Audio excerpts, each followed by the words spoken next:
Everyone here believes, who here doesn't believe Julius Caesar ever lived? What about Alexander the Great? You all know this, right? Alexander the Great was a historical figure.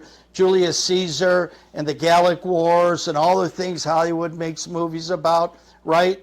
Yeah, well, what about Aristotle, Plato, Pliny, all those guys from all the Greek masters that we all had to do in liberal arts to get your masters, right? We all had to study that garbage. The earliest copy is 1,200 years after they supposedly wrote them. The first copy. Now, with the Bible, we have copies from the 1st century. We have, by 250 AD, we have 25,000 manuscripts.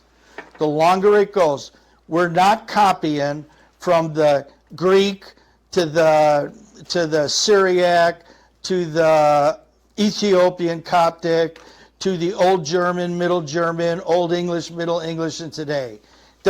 We're not passing that buck. What the Coptics did was they copied from the original Greek.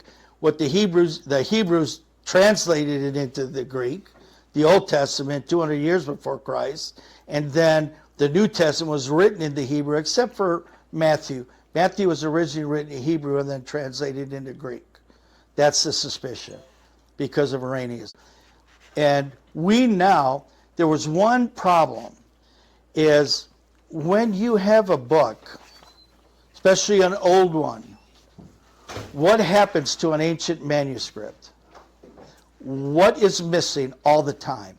What gets them beat up the most? In your books at home? The cover.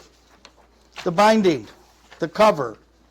And so in all the early copies of John, you have the first 3 pages are gone. The cover's gone, and the back 3 pages.